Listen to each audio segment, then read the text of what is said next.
Okay, so welcome guys to Puro Laro podcast. We have a special guest for you. Siyempre, alam niyo na kung sino. Bale, a small introduction, and she's a pro in Tekken. Welcome, Alexa, to Puro Laro. Hello, everyone. Welcome back to be. Welcome back. Good to be back. Thank you. So yun, naku, dami mong sinadya sa atin na pag-uusapan natin Maganda niyan Pero ano muna, for the people to actually hear you, is kumusta ang recent experience mo sa, what was the tournament called? Rev Majors, yeah. Oh, Rev Majors. Oh, and ESGS, yeah. You were there in ESGS? I was, yeah. Ay nako, si John was there every day. Pero nice. manning a booth. Are you really what booth? I think it was Spasm Studios. So I think they were presenting a game and all that. So on the side lang yung puro laro nila. Na ano. Pero I mean, for me, my takeaway for ESGS is like, kasi ang daming malalaking companies ngayon, di ba? Yep. Na nag-present and everything. Yeah. Tapos, pero ang gusto ko doon, ang laki na nung indie part. Yes, actually, pati yung sa artist nila, malaki din. Ganda. Grabe. Kasi nabilib ka. I mean, we're trying to, we're gonna contact one of them. And because we've noticed like two developers that developed the game on the by themselves. Wala silang kasamang team. So sabi ko, oh my God, nakakabilib to. Meron pa nga yung babae pa nga na isa, it was a girl and a boy.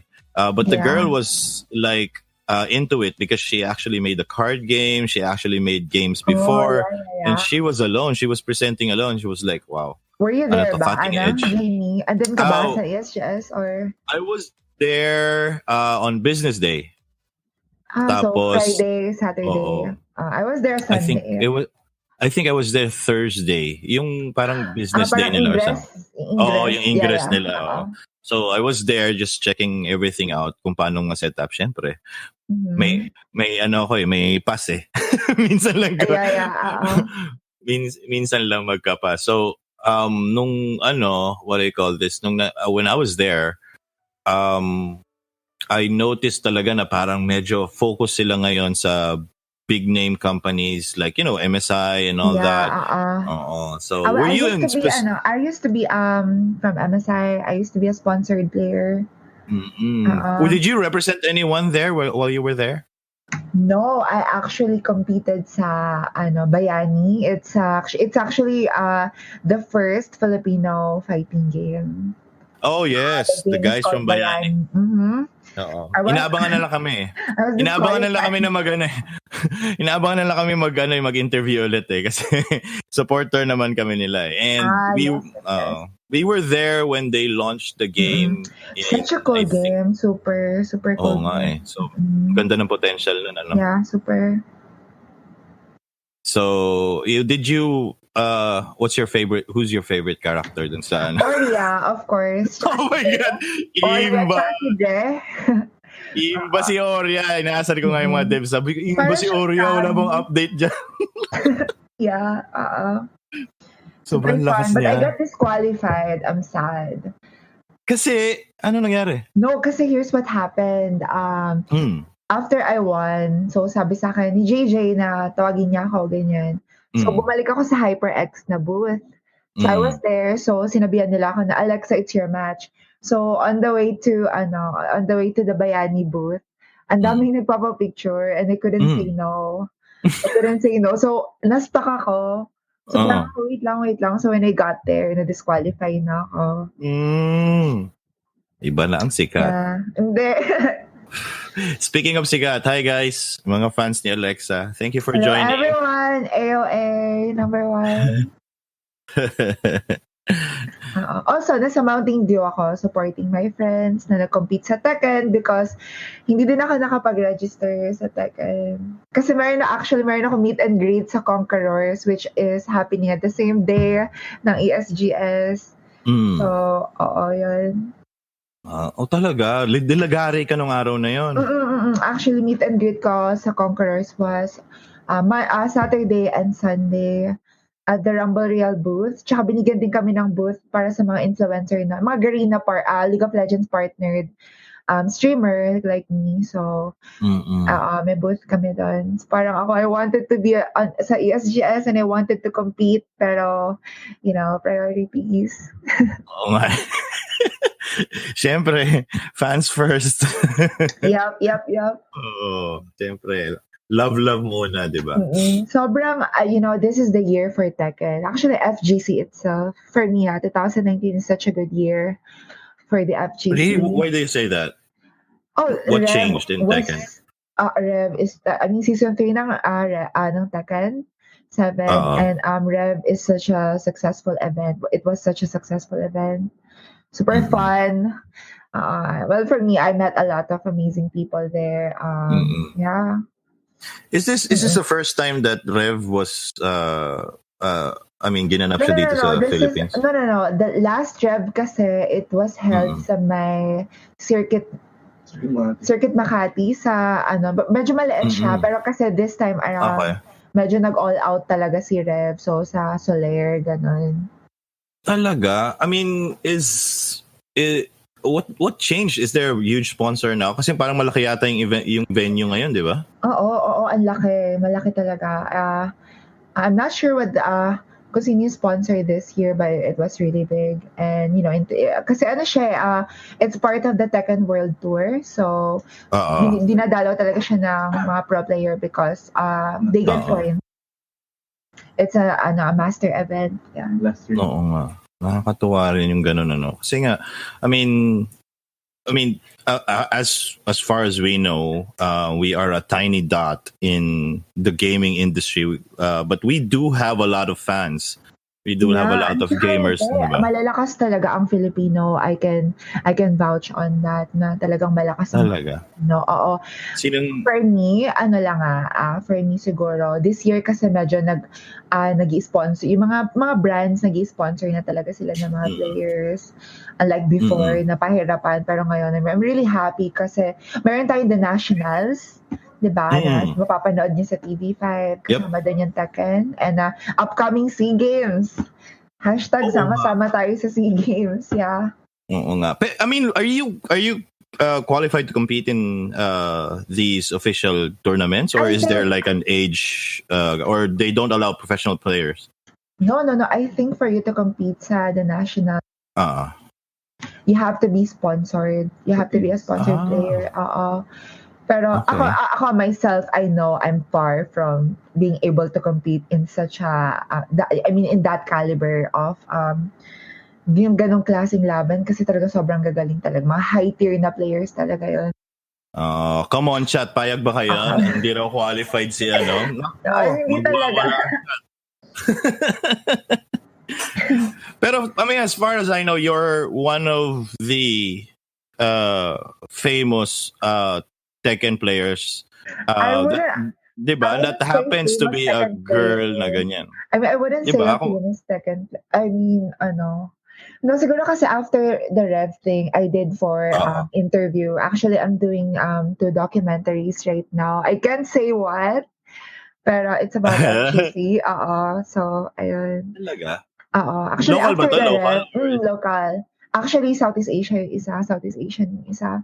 Okay. And after Rev, there are a few magazines na ask if they can feature me. Tapos medyo it's a sexy magazine. So, that's okay. Pero the thing, FHM ba to? I can drop. Sige, okay lang. Ayun. Malamang, baka naman controller lang ang takip na, hindi naman. No. Pero of course we're gonna wait for it. Kasi nga, not because of the sexiness of the entire thing. But because it's very rare that a gamer would be featured there. I mean, a real Oo, kasi a I real think gamer, di ba? I think kasi when na-show match kasi ako, I was put in stage tapos parang na-stream ako sa mismong Tekken 7 Twitch. So there were like thousands of people and I won. So parang from there they're like, whoa, like who is she? Who is she? And then from there parang okay, and then she's a streamer and I got tons of followers off of that single game. And but it was just really me doing what I love because I genuinely love Tekken and I have so much respect for the game and the community here in the Philippines. Pero kasi, I mean, ikaw, the way that you are, we can even consider you as ambassador of Tekken here in the Philippines. Oh, Pero I don't want that. No. I don't think Diba? I'm an Kasi parang, ambassador here for Tekken. No, I don't know. Siguro paano pag kasi nilapitan ka ni ganito lang. sige. Ilan lang kasi kaming, I think there's only 3 of us na partnered, Facebook partnered streamer that streams Tekken. I think there's 3 of us. One from Tier 1 and the other one is Razzie Binks and me. We're both from Rumble Royale. So yeah, so siguro ayun. Ay paano pag nilapitan ka ni Harada na can you be the ambassador of Wow. I'll say yes kahit walang bayad. Yes. Yes agad. Yes. Diba? Kasi I mean, ilan kayo na nagsistream ng Tekken for sure. Madami tayong Filipino streamer na nag-Tekken. Actually, I'm so happy kasi dumadami na talaga. Like yung mga pro player, nag-stream na sila. Pero yung partnered ng FB, I think 3 lang kami ata. Oo. I think so. Pero ikaw yung one of the first, right? How long have you been streaming Tekken? I've been streaming Tekken since siguro mga 3 years. Sa Twitch. 3 years? Okay. Twitch. So mainly you're known for the Filipino girl in Twitch who plays Tekken. So parang and League of Legends. Yeah. And League of Legends. So yes. So, pwedeng ninja ka ng Tekken sa Pilipinas, di ba? Ikaw? No. Iba-broadcast na natin. No. Iba-broadcast. Lilipat ka na rin sa Mixer. Ay, madami ako friends na lumipat sa Mixer. Yeah. Okay. So, ngayon, I mean, other than, I know you're streaming League of Legends and Tekken. So, and these are usually what your fan base are watching from you. Mostly. So, I mean, before I go to a topic that I want to talk about, yung fans mo ba, kasi this has been mentioned before, si Dexty and Vibs na usually the fan base usually split depending on the game that you play. Is that the case sa'yo? Is that the case sa'yo? Like for example, I have more viewers in League of Legends kasi I have 100K followers on my page and siguro 70% of that came from League of Legends talaga. Pero here's the thing what I love about my followers is that they watch me. Minsan nga kahit ano nang nilalaro ko, they still watch me. Oo nga Sometimes I would play horror games randomly. Like for example, Blair Witch. I played Blair Witch. Outlast, most requested game kahit natapos ko na. Siyempre gusto nila reaction mo Pero yun nga, I think it will be split depending on the games that you play and depending if they actually follow you. And I think you have a lot of followers just playing you, diba? Just being you and all that. Yes. Do you have any other... Yeah. Yes, do you have any other like... kasi I know you have IG, diba? So, I do. So, iba pa ba yung fans or does it also spill over and all that? With my Instagram follower and Facebook. Kasi I try to limit my gaming content sa Facebook and then my IRL content sa YouTube and sa Instagram ko din medyo like I don't try to mix gaming and my real life content. into Oo. one kasi people kinda get confused. Oo nga. Yeah. Ganun talaga pag celebrity, no? Yan talaga. Hindi po. Hindi pa, no? Okay. Pero ano yun, one of, kasi, I mean, the reason why I asked that is what other games are you playing outside if you're not streaming and all that? Oh, when I'm not streaming, I play a lot of Tekken, to be honest, when I'm not streaming. I'm constantly training. Talaga? Oh, I'm constantly training. Like, every day, kahit hindi ako mag-stream, I will play at least 4 to 5 games of Tekken every day. Just to lang, para lang I don't get rusty or ma-practice ko lang, the mechanics and, my moves and stuff. Pero like, pag hindi talaga ako nag-i-stream, I play a lot of League of Legends as well. Off stream. I mean, you're probably one of the top top tier ranking players and all that. Do you get you come across any pro players na yung nakakalaro mo on a rank game or something? Sa Tekken? Sa Tekken, I'm actually dating a pro player. So, yun tayo eh. So parang, no. No, so parang he became my coach. Parang ganon. So, okay. So, constantly I'm learning. Pero yeah, madami ako nakakalarong pro players sa Tekken. And sometimes I'm streaming, tas they just chat. Oh, nice game. And it's fun. Kasi these are the people I really look up to. Ever since. Like, even when nung hindi pa kasi ako nagte-Tekken, actually, it was my ex-boyfriend who got me into Tekken. So, parang, sinasabi niya sa akin, eto si ganyan malakas, eto si ganito malakas na babae yan. And I kind of followed them. So, for them to actually know who I am, nung Rev, parang, sinabi ko talaga sa kanila na, oh my God, idol ko kayo. And they actually told me, no, ikaw nga eh. Like, and then, just for them to know who I am, parang, because I don't look at myself as someone. I really don't. I really don't look at or see myself as someone. So, mahilig ako mag-fangirl with pro players. Down to earth ka nga talaga, Alexa, no? Pero, ano yung pagdating doon, how did they explain to you parang paano ka nila nakilala and all that?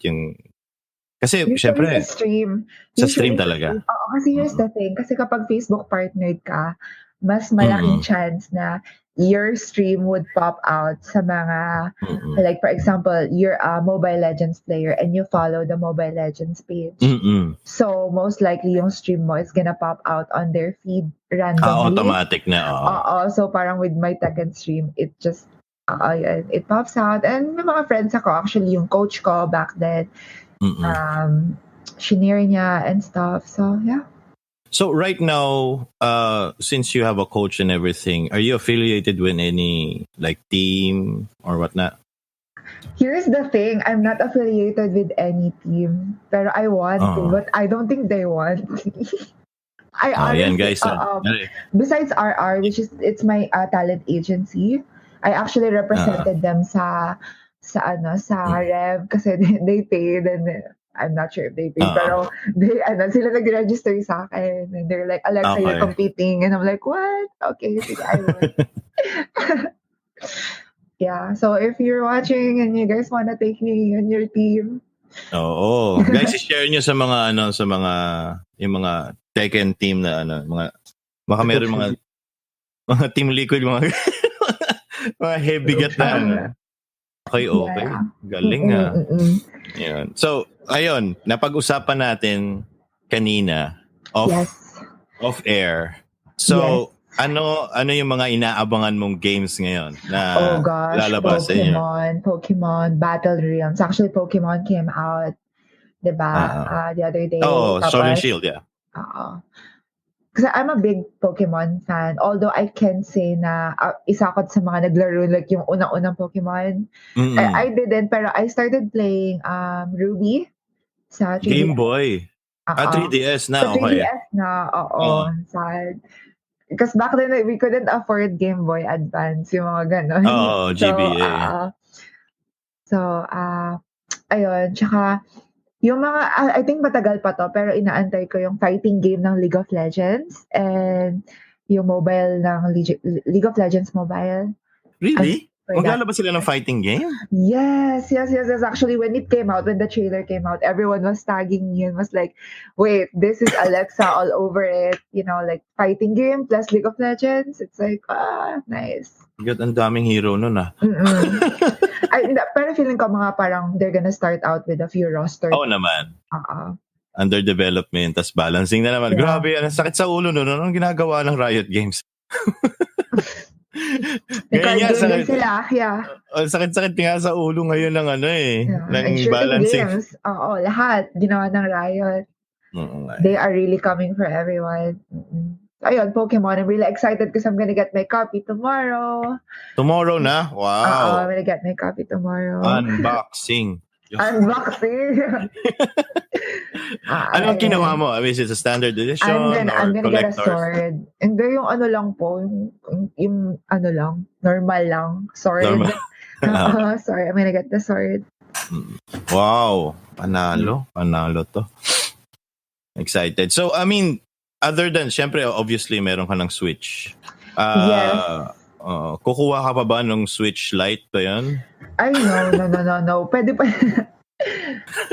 No, my Switch still working perfectly fine. Tsaka kakabili ko lang siya. I actually bought my Switch when ang tawag dito, when Pokemon Let's Go Eevee came out. I got my Switch. So medyo bago-bago pa naman siya. Okay, ang dami mo ring fans talaga, no? Ngayon lang kami nagkaroon ng ganyang karaming viewers. Usually listens kami. Hindi kami sa live. Marami na sa amin yan. Thank you, guys. We can have them ask questions. Anything, guys. Like streaming, gaming, anything. You guys can ask. You guys can ask. Baka may question kayo. Sagutin ni Alexa for you guys. Oo. Mga hindi na sagot kasi pag nagse-stream si Alexa, alam naman natin sobrang dami. Ito na pagkakataon niyo, 15 lang kayo, go. Ito na ang chance niyo. Alam naman si Alexa kung hindi naglalaro yan, kumakanta yan sa K-pop. So hindi. Like if I'm not playing, I'm probably eating or sleeping, to be honest. And K-pop, K-pop. Guys, just ask questions. Just go ahead. Yeah, sige, walang problema can ask yan. Anything. Hello everyone. Hi Kim. Oo nga, may technical problem tayo.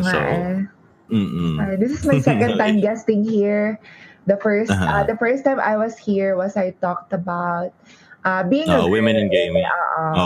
Fighting. Ay, kung nga pala, while we're waiting for their questions and all, how is it when you first guested, you still considered yourself like a small streamer and all that.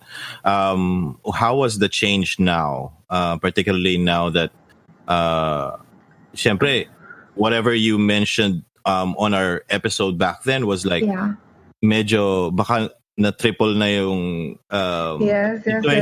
When I guested last time here, I only had like 15k followers. On my Facebook page. Ngayon nasa 56,000 or something like that. Followers, 100k. Wow. Okay, we have some questions na actually. Ayan, bashers daw. How First do you question. handle your bashers online? From Kim. Honestly, you don't handle it. Like, just ignore. Kasi the more you, parang the more napapansinin mo sila, the more they're getting attention from you, the more they're gonna try to attack you. Kasi pinapansin mo sila. And as long as you know to yourself na hindi naman totoo, so why be bothered, diba? Nga naman. Kasi syempre, of course, some of them, it's very rare that that person is really attacking you or something like that. Baga talagang pure hate sa'yo, di ba?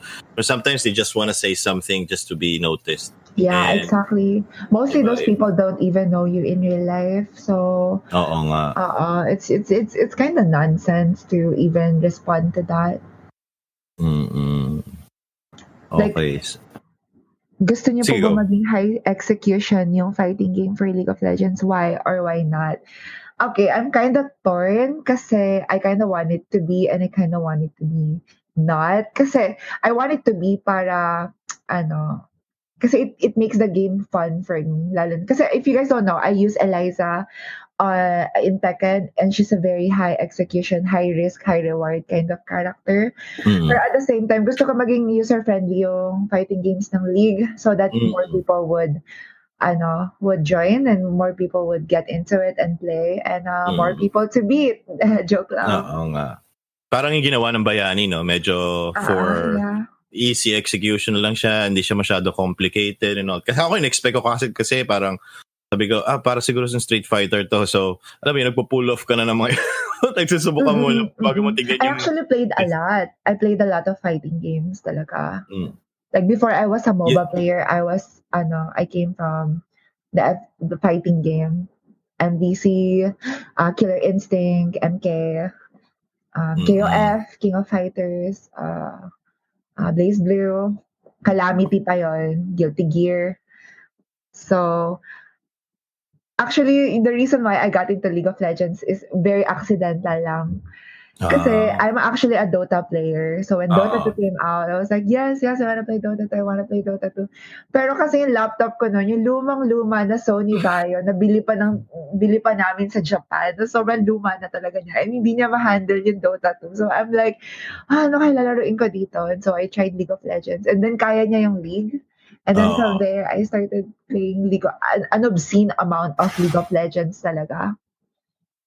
I think that's usually how people start, diba? From Dota All-Stars and then finding the next best thing. Isa pa nga, may nag-Heroes of Newerth pa nga before, diba? Oh, your Heroes of Newerth, yes, I played. Also, what was that the other game?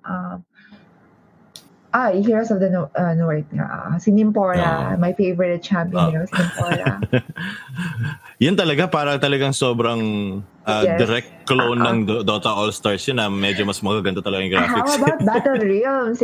Battle Realms 2 is coming out. If you guys don't know, I actually played a lot of StarCraft 2, Heart of Swarm. I'm a self-proclaimed Queen of Blades here in the Philippines. Nag-cosplay ka na ba ng Queen of Blades before? No, okay. Si Kerrigan, no, I don't think I can. Baka patayin ako kalbuhin ako ng papa ko if he saw me do her. Yung yung form niya. But Battle Realms is coming soon. Battle Realms 2. Super excited. Did you play it? Oo naman. Laman ng yan dati eh. I'm a dragon. Saan katutak na? A dragon ako eh. I'm a dragon. Talaga? A serpent. Actually, serpent. Because, meron silang geisha and, gotta represent Japan. Oo naman. Kaya laman ng mga mga internet shops yan dati. Yun yung mga staple. True. Red Alert and Battle Realms. Because back GTA. then, diba? Yeah, GTA, Vice City. Back then kasi, hindi pa, parang yung mga internet na DSL lang, hindi pa naman sobrang... Oo, totoo. So, pag nag-install sila ng game, it's like, merong Red Alert, Battle Realms, tapos tamang Y8 lang yung mga tao, tsaka Newground. Grabe talaga noon. Pero I mean, yan staple talaga yan. Yung Battle Realm, sobrang staple yan. Yeah. Need more rice. Mahalaga ang kanin sa laro na yun. True. Need more rice. Okay, so may question tayo kay Mary Fatima Fernandez. Kumusta ang paglilipat bahay? Private joke to ah. Yes. No. I actually lumipat kasi ako ng bahay. Yeah, that's fun. Meron na kaming studio. So, because here's the thing, I plan on featuring more local players, League of Legends and Tekken, pro players on my stream, so that I can showcase them. Kasi most of them are streamers na din, so I kind of wanna introduce them to people, to my following, to my followers. Yun, to help them, and also content. Kasi parang walang gumagawa dito nun no? Kasi mayroon ko pina-follow sa US, it's called The Adventures of Micros and Gutex. And what they do is they feature pro players there, Tapos pinaglalaro nila na rank and then they tackle.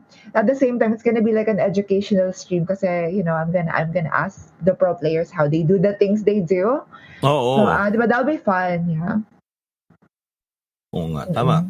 Like what we do, we usually interview streamers and all that. Pero baka nga maging staple to eh. We'll feature you guys. So you guys can have a platform for your fans and all that. So many streamers na nowadays. It's actually a double-edged sword kasi Totoo. Kasi ganito, sa back din sa Twitch, we have a Twitch fam. Ilan lang talaga kami, like walang beefing, tas like we're one big family kasi ilan lang kami ngayon kasi dami na nag-aaway ng mga streamers and stuff like that. It's kind of sad, but at the same time, I'm happy kasi it's expanding. Streaming is now a respectable thing to do. Because when I started 5 years ago, I remember my sisters telling me, "What are you doing? Like, you're playing, like, then people watch you. That's kind of weird, you know." Totoo. And I would always tell her na parang, bakit? Nanonood nga kayo ng basketball, hindi naman kayo naglalaro eh. Kasi they would always tell me na, instead of people watching you play, why don't they just play themselves? And I'm like, well, instead of watching, basketball, why don't you just go in the field and play basketball? It's a bad argument. It's kind of like the same thing, right? So right now, it's a respected, job, I guess. So, and also there's a lot of upcoming, influencer, upcoming talents, and I'm so happy. I'm so happy with it. Oo nga. Maganda. Actually, I mean, it's already being accepted. Of course, we're gonna get some detractors there because change is always has detractors and everything. So, pero I mean, even if we had a guest before, a few weeks ago, his name is Chris, and he agrees that right now video games is the what do you call this, the most lucrative entertainment industry. Yes. So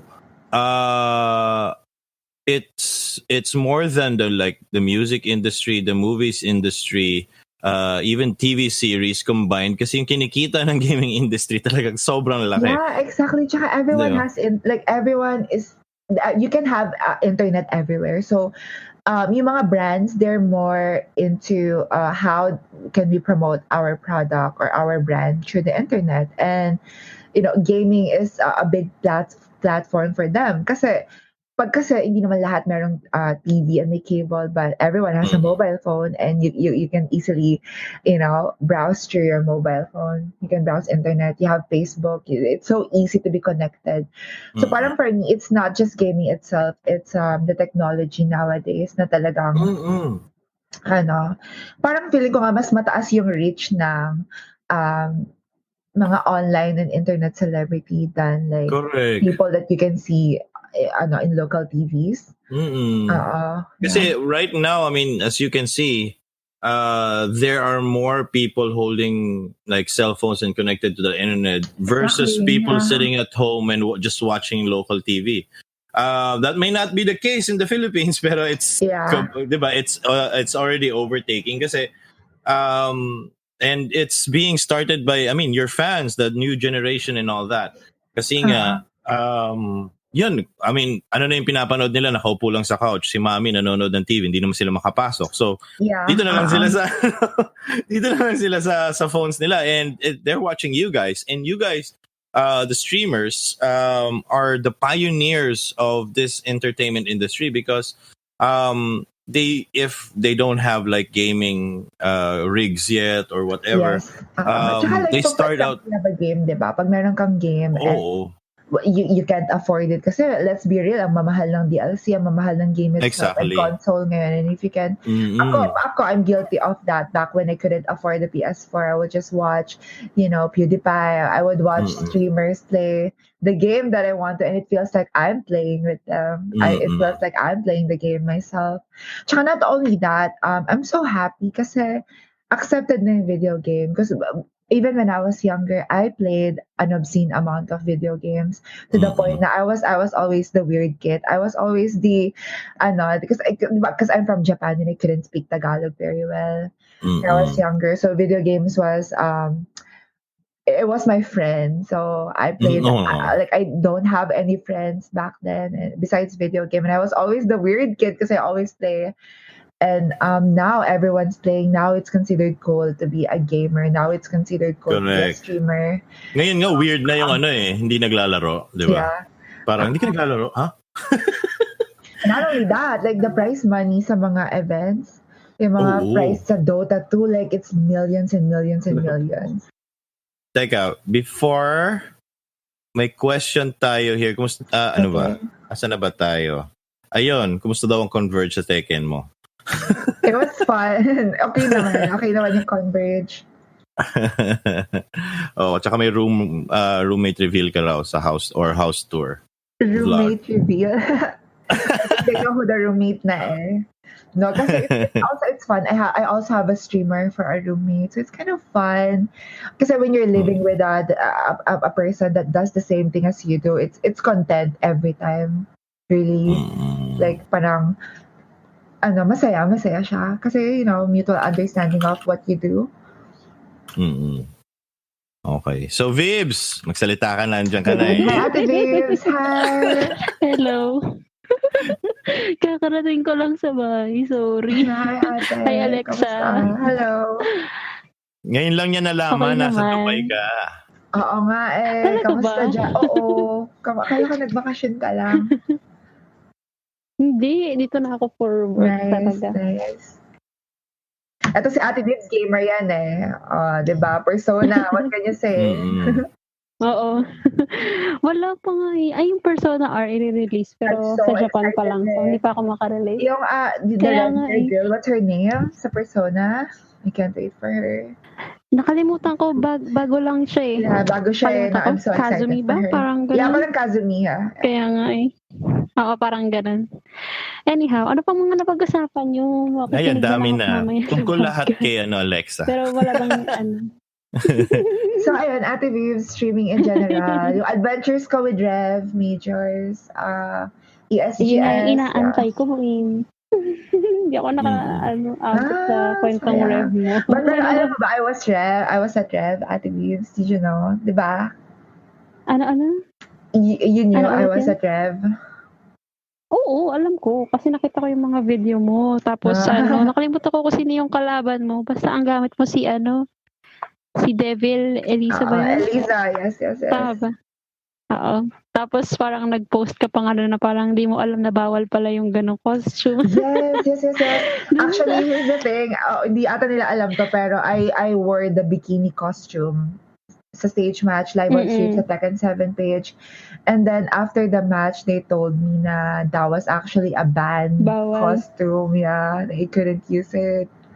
So I was kind of embarrassed because they weren't like the chat was saying na parang did the girl actually chose the bikini costume? Because they were like, there's no way the girl chose it, and like I was like, yeah, I did. I'm sorry. They were happy and they were shocked at the same time. Na parang... Yeah, they were happy. It was fan service. My match was actually very fan servicey to say the least. Yeah. How did you do ba? I mean, how was the experience? I was super happy. I'm really, really happy. Pero, I'm sad kasi I'm one game away from facing Tano Kana. Sa tingin mo, ito lang weird flex, pero sa tingin mo kaya mo siya? Weird flex. No. Tano Kana is a very strong Xiao Yu and she's a very strong player. Back in Rev, pero may counter ka na ba? May naisip ka just in case. I feel like she would have obliterated me. Pero I think nowadays she would still obliterate me. Pero I think I would put up a fight. She would, no, kasi naman, anong laban mo doon? Sponsored yun and they get paid to train every day. Well, parang mga streamers, ganun din naman. Pero I try to work hard. Bibigyan mo na magandang shoutcast yung mga nag-shoutcast doon. Here's the thing. Ako kasi whenever I compete, my goal is not to win. My goal is to do my best and give my opponent a hard time. Like if they're gonna win, you're not gonna take it from me easily, you know? Mm-mm. Like you're gonna have to I'm gonna make you work hard for it. Pero of course winning is nice. Mm-mm. Pero yeah. Tsaka yun naman talaga, 'di ba? I mean, it's if you're that already on that level, you're playing pros, you're playing in tournaments and all that. It's not a skill-based game anymore. It's already mental, 'di ba? So it's all about 'di ba, yung parang making your napag-usapan to na tawag dito na sometimes if you know who you're going up against with, sometimes it adds up to the pressure. Exactly. Kasi yung kalaban ko, he didn't know who I was. He didn't know who I was. And so after the match, you know, the record and it parang sobrang 100 something plus K na yung views. He was actually like, he was so shocked na parang, who is this girl I went up against with, you know? Tsaka ako kasi like, I got scared on my next match kasi I went up against a strong Tekken girl here in the Philippines. So low-key, I was kind of medyo na pressure ko yung sarili ko kasi I really wanna win because she's one of my Tekken idols here in the Philippines. So I wanted to beat her. So that pressure kind of, and not only that, like napapag-usapan din to na what was it? This was, I think, Capcom Proter in Japan na sinabi ng isa sa mga sa shoutcaster na if you went up against someone known, parang may pressure na agad dun right? Because first of all, you know, this person is good. Second, you know, this is gonna be clipped. You know, people are gonna watch this game because, you know, that person is pretty well known. So, ayun. Tsaka yun yung story ng di ba? That's the entire story and I guess motivation na rin of Arslan Ash, the legend, di ba? Yes, so good. Kasi nobody knew him and the first probably pro player who actually Pakistani pro player who Pakistani who played Tekken. Players right now are so strong. They're so strong. They're making a mark. They've been hearing it, I think, for years that you have to play in Pakistan because we play Tekken differently. And being that they're so isolated from the online community and all that, so may sarili silang style ng paglalaro ng Tekken. And when and Arslan was like the first one to actually show that. And I think who was this? Awais Hani. Yung parang and he had to learn how to defeat this guy or how to play, and he had to go to Pakistan and really parang sige tingnan natin kung sila maglaro, diba? So ang ganda ng story nun sobrang ganda ng story nun. Actually, tingin ko lang nung Rev, they were supposed to be here pero hindi na-approve yung visa nila here sa Philippines. Sila Arslan and Awais, yes. It was super sad. At saka Ni got disqualified.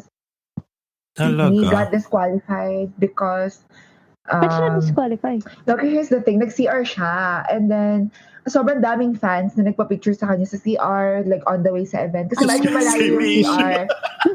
So actually I think we kind of owe him an apology. Kasi people thought na nag-coffee break siya and it wasn't the case, na nag-CR lang pala and he couldn't say no to his fans, so na-disqualify siya.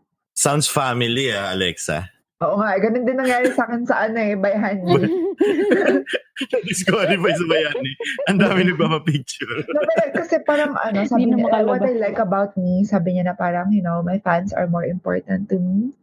The Filipino fans, they're very welcoming. So, ayun. Actually, if you guys are at Rev, sobrang hype talaga. Like, ang saya. That's the kind of community na kahit hindi ka nagte-Tekken, you're gonna wanna play. Kasi my friend, si Suzy Sor, she doesn't play Tekken and act like she was there to support me. She was there to support me, but I got eliminated already na. So parang she's like, I wanna be here. Like parang I wanna learn how to play Tekken. And I'm like, yeah, you should learn. Sar in Tekken. Yeah, she promised me Speaking of... ano yan, ate?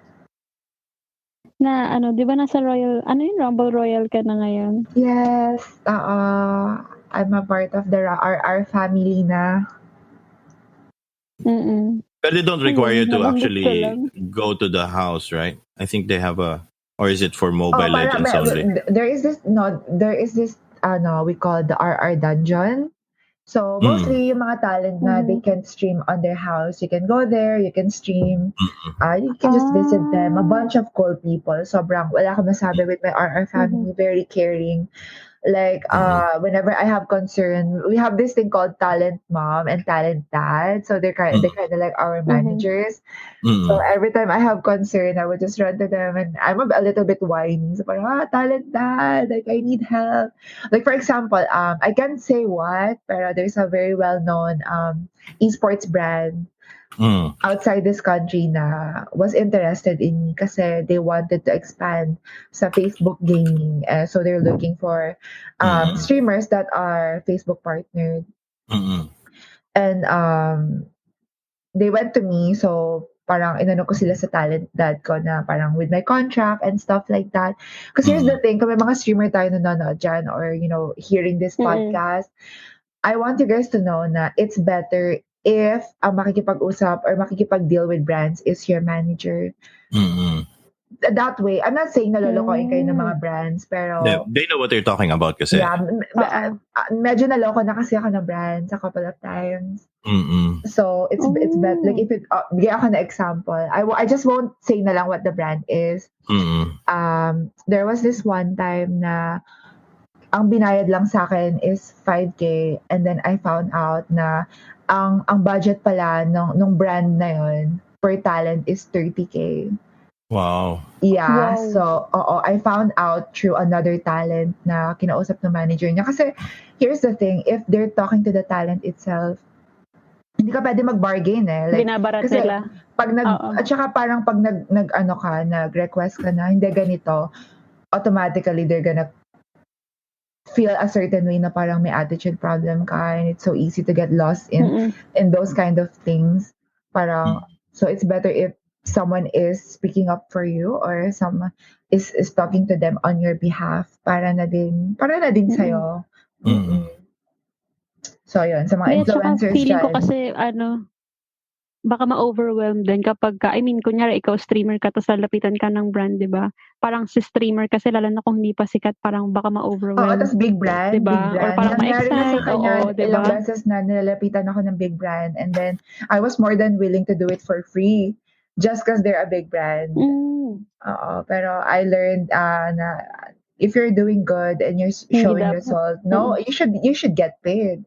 Not just with streamer, with artists as well.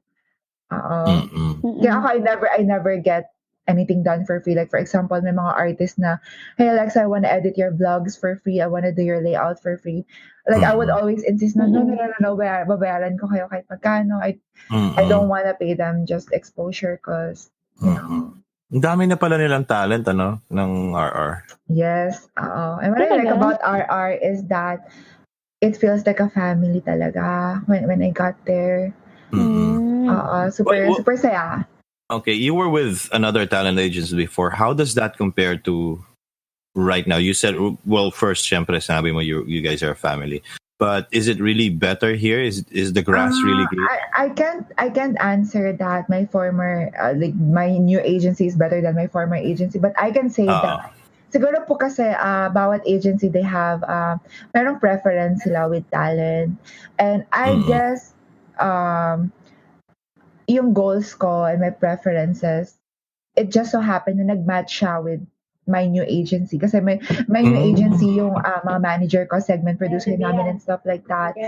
Sobrang into FGC talaga sila. So I kind of knew, okay, this is gonna do well for me. All right. So you're in a better place right now. Na parang you think your goals will yes, but I'm so thankful din naman with my former agency kasi they're the ones who I grew a lot from them as well. But sometimes you have to choose a different path as well. Pero I mean, it's right now you guys are basically running your own business, diba? So syempre, you guys have to choose where you will grow most. And I mean, talent agencies are here to actually help you guys out. Yes. Again, especially as a streamer, as a talent or an influencer, you have to choose who you affiliate yourself with carefully. Correct. Dapat Tsaka talaga. ang dami ka talaga kasi ngayon, di ba? Even small streamers right now are getting known just because they have a unique content, di ba? So, yan, pang mga talent scouts, maghahanap yan ng mga, yung mga galing eh. Usually, not just a pretty face, pero at least dapat marunong mag-deliver, di ba? Actually nga, people think streaming is just you playing video game, you having a pretty face.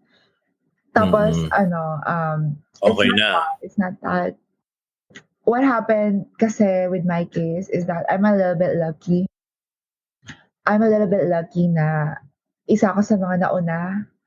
Pero kasi ngayon mas mahirap na eh. Mas mahirap na to establish yourself as a streamer kasi you're pretty. That's enough for them to click on your video. Pero kailangan kasi may substance ka and yung content mo needs to be on point for them to stay. Kasi kung hindi, okay, she's pretty, but like, what else? Ano pang meron dito? Nothing.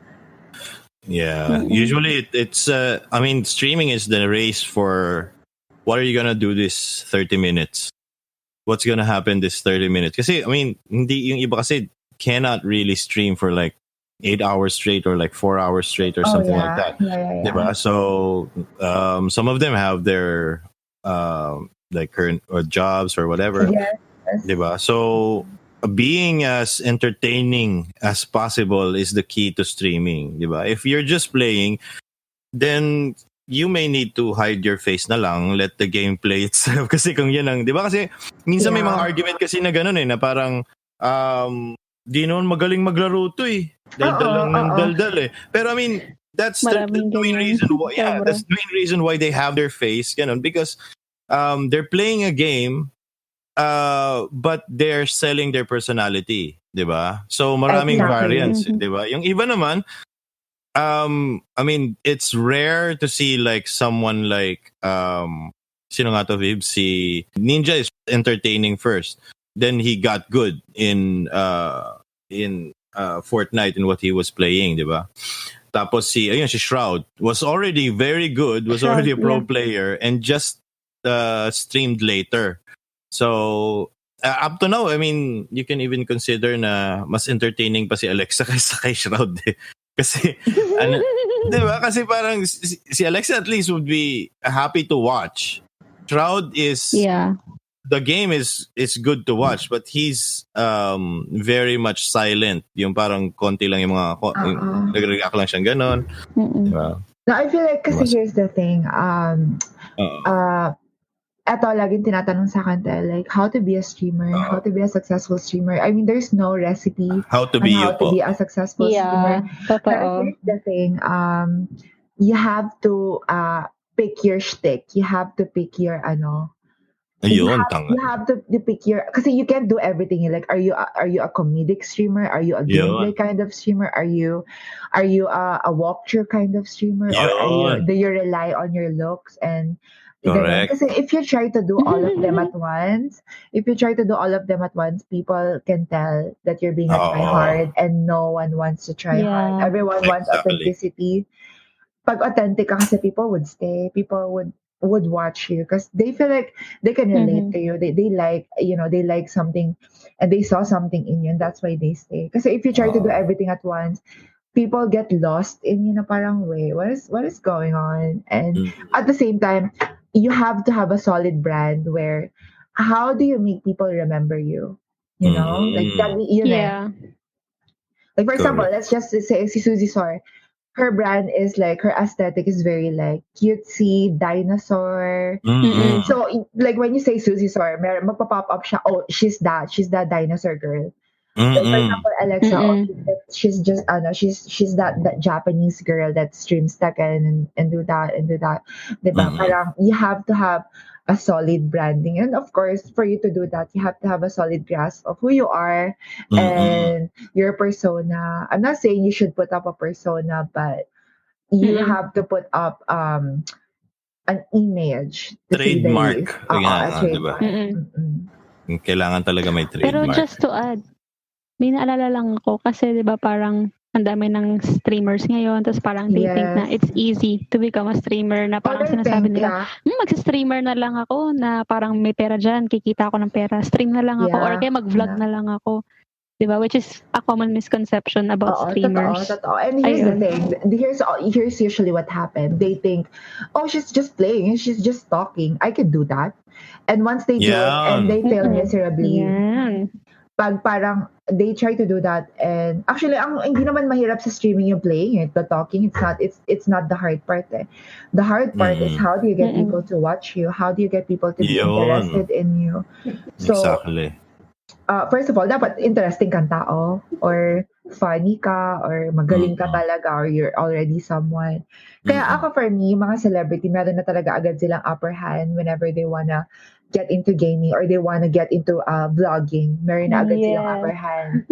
So, lugi ka na. Pero ako, I always believe na if you wanna do something, you can do it. And if you really put if you are dedicated and you really want to become a streamer, it's a grind. Kahit ano namang work, kahit ano naman, it's always the grind talaga. Grind talaga. Kasi, I mean, I think, correct me if I'm wrong, I think it's either you go all out, meaning you plan this all out, the marketing strategy and everything. Yes. You study how to get the people's attention. So when you like stream for your first week, it's boom ka na kagad and all that. Or you just wait for your chance, meaning there might be one clip na maging interesting sa'yo. And or go viral. Oh, or, you should like. Here's the thing with me. Sometimes you just, even with vlogging, even with YouTube, you just have to keep going. You keep going and keep going. And what you don't know, may content ka na. It's either you're gonna do so well, that video is gonna do well, or whether for the good reason, or you get memed out, or like maging meme ka sa Facebook, where you just wake up and meme ka na. That can be the case, pero still it's still up to you talaga.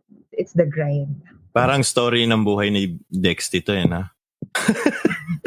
Dex si MN. Puro meme. Oh, si Dex kasi I love him. Si Dex. He was streaming all throughout, and he didn't stop. He was also creating content in YouTube and all that. Memes and he got noticed when he rode yung Sando gaming issue. Tapos, nung sinakyan niya yun, tapos lalaki siya, nag-brush siya, nag-makeup siya and everything. Tapos nagsistream siya. Di ba? Parang as a parody to whatever was happening. And it's actually a parody sa mga car show girls na they're not gamers, but they heard na there's money in gaming, so they like jump in it. So it was a parody of Yung tawa ni Bibs, malaman yan eh. Sorry. Ang ganda ng describe car show girl. Doon niya ako natawa. Yung mga friends ko nagka-car show na talagang malala na hindi naman sila gamers, and like all of a sudden they're actually one of the few people who ridiculed me for streaming, and it's like, what are you doing? Diba? Natawa na nila ako dati, and now there are a bunch of streamers. Saka yung tawag dito, yung slow clap lang, wait lang. Slow clap lang ako dito. Wait lang. Legit nararamdaman alam ni Ate Vips yan yung back then, diba, like binubuli ka dati. Na parang pinagtatawanan nila ako, like, what are you doing? You play too much video games, ganyan. So, pero nila live mo, papapansin ka, ganyan. Like they call me that. Tsaka dati, I started 2 viewers. Back then, sobrang saya ko na if I have 5 viewers on my channel. Sobrang saya ko na talaga. And, like, you just keep doing, you just do what you love. Hindi ka kasi, isa pa yan, hindi ka tatagal kapag hindi mo gusto yung ginagawa mo. I feel like naman kahit saan. True. Totoo naman. If you don't love what you're doing, you're not gonna last. Mapapagod ka. Correct. I mean, maraming nga dyan sikat na streamer who has the same story that they started out as a hobby. They didn't even think of like money that they were gonna get and all that. Pero they waited and waited. They just did what they loved, and then one day they were earning the same. Well, they were earning money from streaming, and then it went to a point that, wow, I can quit my job now. Diba? Kasi ganun na kalaki yung kinikita niya and also, wow, maganda nga naman talaga yung tao pa rin talaga. Yeah. Matindi ang description ni Ate Alexa. Kasi nung napag-usapan, parang a person popped in my mind. So parang, yeah. Kasi she's a car show girl. Tapos parang, she was making fun of me for streaming, or parang, papansin ka, naglalaro ka lang, sinishare mo pa ganyan. And then, parang nakita ko siya streaming Mobile Legends. And I'm like, of course, she's gonna jump in it, you know. Oo naman. At pero talaga yung uunahin nila. Pero ito may question ako, Alexa. Kasi with the rise of, yan nga, mga girls who are pretty and all that, mga models, mga part-time models, whatever. Pero there's also the danger of like predatory talent agencies who are seeing that, may pera pala dito. Yes, actually. So, I mean, what's your take on that naman? I'm gonna go back to what I said earlier na parang you have to be careful with who you affiliate yourself with. Oo, kasi pwedeng sabihin na, we're a talent agency, punta kasama ka sa amin and, sign up with us, ganyan. And ito na lang, always read your contract. Always read your contract, kasi ako natali ako sa isang brand because of a contract that I'm not happy at all. So, I wasn't getting paid well. I wasn't being treated well. Pero I couldn't do anything kasi because of contracts. Oo nga. So, there's that, yeah. Hindi ka nag-grow dahil doon. Yung parang nai-stagnant ka. So, always read your contract. Always, yun. Ako yung masabi ko, always read your contract talaga. Kampaloko. Or maybe ask an advice, diba, from someone who knows how to understand the terminology sa contract. Kasi, di ba, parang yung iba, ma-overwhelm ka na, oh my God, may contract parang ako. ang bigat ng English. Minsan ang bigat ng English. Oo. Tsaka minsan, di ba? And I'm sure there are also some there na parang laway lang yung puhunan eh. Meaning yung parang hindi talaga, walang contract, walang kahit ano. Tapos, yun naman, minsan lugi ka doon as a streamer. Parang ako, there was I had this event na 3 months na delay yung bayad sa akin. And wala akong palag kasi wala akong contract eh. Kasi kasi well-known yung brand, hindi ko na mainisip na I'm not gonna get paid. So, talo ka kaagad. Grabe. Always be smart with what you're signing. Always read the fine print. Always read your contract from head to toe.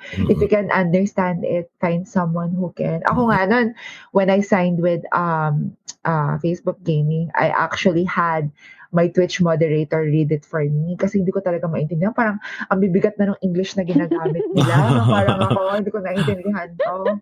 Pang-abogado na. Oo, so parang pinabasa ko sa kanya kasi matalino yun. So, yeah. So, yeah. Oy, pero just to add lang, si Alexa ang nag-start si Alexa ang nag-influence sa akin mag-stream. Kala nyo hindi, di ba? Sa'yo ko nagtatanong dun kung paano pa ako mag-start. Like, paano ba stream? Ano ba yung mga kailangan ko? Actually, that's tinuturuan ako ni Alexa. Yung mga overlays. Kasi madami Kaya dun ako nag-start, for those who don't know. Madami nagsasabi sa akin na I got into streaming because of you. I played this game because of you. And it's like I can say na this year I achieved a lot, pero for me yung pinaka-rewarding is knowing I helped someone and I inspired someone to actually do what they love, because I would always tell them na just do it. I know it's scary, but just do it. You just have to do it. Hindi pwedeng matakot ka. You have to do it. Regardless if you're gonna fail or not, you have to do it. Pero yun nga yung di ba? Yun yung parang minsan nakakalimutan ng payo ng iba na the first few even months or years you will fail at streaming, di ba?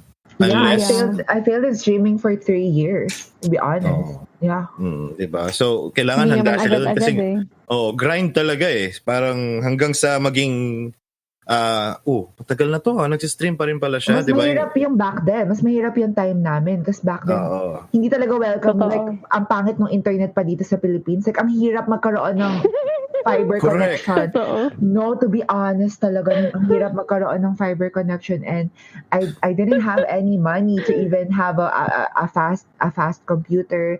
I didn't have any money to have a fast internet.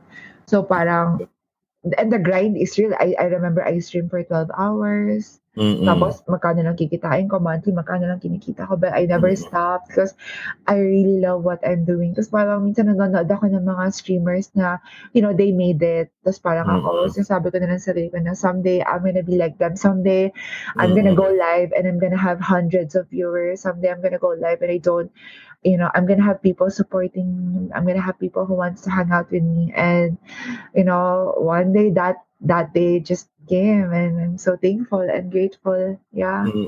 Ayan. So ngayon, marami na tayo. Ikaw, di ba, Vibes, ikaw magsabi kay Alexa, di ba? So, even though we have like 16 viewers, that's the most that we had in this live podcast. Sobra. So, I mean, that's all your fans. That's all your fans. So, yeah, and it's kind of late na din kasi. Oo nga, sorry naman. And it's like they have classes. I guess it's Monday. Yeah. Oo nga, it's Monday na. But this is super fun though. And we'd like to have you back, of course. Syempre. Thank you. Siyempre. Thank you. Oo naman. Laging welcome si Alexa dito. Thank you. Thank you. So, Saka yun. dinalala ko nung unang beses na in-invite natin si Alexa, di ba?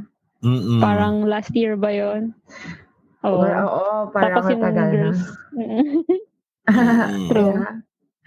Super fun. And I just wish na, the community, the gaming community, kahit MOBA or fighting games, I want it to grow. I want the streaming community to grow. I want it to have a healthy people in it. I want more influencer to speak up. And, alam mo yun, instead na yung energy natin is being competitive towards other streamers. I mean, why not just help each other grow and why not just pull each other up instead of, because for me, some people kasi thinks because streaming is a competition, and for me it's not. It was never the case. I feel like streaming should be fun. Gaming should bring people together. But yeah. I just wish it'll be our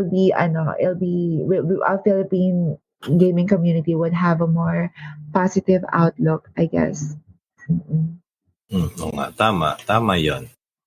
So, guys, for the chat out there, can you do you have any more questions for Alexa while we have her here? Yes. Tanong na kayo, guys. Kasi medyo, yun nga, late Kaso na. delayed eh. Oo nga eh. Hindi, okay lang yan. I mean, okay. anyway. So, ayun. Ang dami mo palang kasama sa, may nag-comment kasi. Oo. Na? Sabi ni Pauline, gusto niya rin daw mag-stream because of Alexa. Sabi ko, yon, why not go for it, diba? Ano ba naman yung tatry mo diba? Oo naman. Start ka na. Tapos, isang share lang ni Alexa and boom. Joke? No, pero I have a community. It's called Alexa Asahina. And I try to promote small streamer kasi I'm all about #support local. Whether it's a streaming or whether it's a art, I'm all about supporting local talaga. So, yeah. Ayun. So, okay. So, if we don't have any more questions, I guess that's it. Thank you very much, Alexa, for joining. Yes, thank you. I always love being here. Thank you. Dami namin ulit natutunan sa iyo. Thank you. Ayun. So, guys, for Alexa's fan who are still watching right now, if you want to have a copy of this, it will be out soon on Spotify and Apple Podcasts or iTunes. And we'll also be posting when on the Puro Laro website. So, ngayon, gamit lang natin yung page ko kasi for live streaming and all that. Yeah. So, it will be, John said it will be up on Tuesday. So, yun. Yun, marinig yung mga boss nyo, min-mention namin kayo. So yon. So for everyone who is listening yon, so sila Jay, sila Pauline, thank you very much for commenting and everything, helping out Alexa. Thank you so much. Salamat. Nandito pa rin kayo. So yun, thank you very much, Alexa. Thank you so much. Thank you. I had so much fun. Thank you. Have a good night. Have a good day. Good night, guys. Okay, bye. Huwag masyado po ako laro. Goodbye. Bye.